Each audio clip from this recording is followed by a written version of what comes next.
আসসালামু আলাইকুম প্রিয় ভিউয়ার্স, আশা করি সকলে ভালো আছেন। আজকের ভিডিওটি শুধুমাত্র বন্যায় প্রবলিত যে অঞ্চলগুলো আছে তাদের জন্য।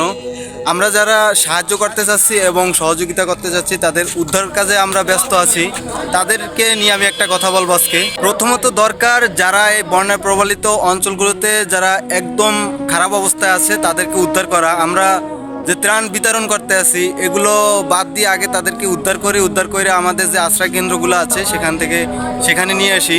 মানুষ যদি বেঁচে না থাকে তাহলে তার খাবার দিয়ে কি হবে। তো আমরা যারা আছি, আমাদের সেনাবাহিনীরা আছে, তারাও উদ্ধার কাজ খুব যথেষ্ট করতে আছে এবং অনেক সেলিব্রিটিকেও দেখতে আছি যে তারা করতে আছে।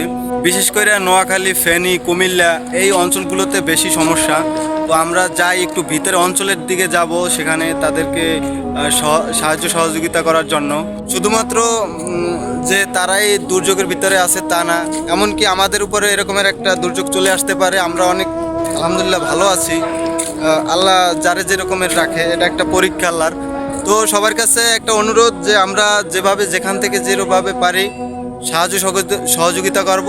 ভিডিও বেশি বাড়াবো না, শুধু আমি একটা মেসেজ দিতে আসছি যে আমরা যে উদ্ধার কাজের জন্য ওই অঞ্চলগুলোতে যাচ্ছি, যে বন্যায় প্রবলিত যে অঞ্চলগুলো সেখানে যাচ্ছি, আমাদের কাজগুলো হবে আগে তাদেরকে উদ্ধার করা। যদিও আমি সেখানে নাই, আমি তারপরেও আমি ঢাকাতে বসে আমি আপনাদেরকে আমার স্বার্থে যতটুকু আছে আমি ততটুকু আমি বলছে যে যার যতটুকু স্বার্থ আছে সে ততটুকু দিয়েই তাদেরকে সাহায্য করবেন। অনেক ভিডিও দেখা যায় যে আমরা যাচ্ছি কিন্তু মানে গ্রামের ভিতরে যাচ্ছি না, মানে শহরের সামনে যেগুলো বাঁচতে আছে, যারা বেশি পাইতেছে তারা তো পাইতেছে, আর যারা পাইতেছে না তারা মোটেও পাইতেছে না। যাই হোক, আজকে আমি শুধু বলবো যে আমরা যারা যতটুকু যেখান থেকে পারি আমরা তাদের জন্য সহযোগিতা করব এবং সাহায্য করব। আরেকটা কথা, বাংলাদেশ সরকার আমাদের সাথে কিন্তু অনেক দুর্নীতি কইরা 17টা বছর চলছে। তো মোদী সরকার, ভারতের যে সরকার, তাদের যে বাঁধ আছিল পানি আটকানোর, সে বাঁধ কিন্তু আমাদের কোনো সতর্কবার্তা না দিয়েই তাদের বাঁধ ছেড়ে দিছে। তো বাংলাদেশ সরকার যেভাবে পতন হয়েছে, এভাবে মনে করো ভারত সরকারও একদিন হবে। আল্লাহর উপর ভরসা রাখতে হবে এবং তাদের জন্য যে আমাদের একটা দুর্যোগ হইতে আছে, একটা ক্ষতি হইতে আছে, আল্লাহ উপরে আছে। আমরা শুধুমাত্র তাদের জন্য দোয়া করব আল্লাহর কাছে।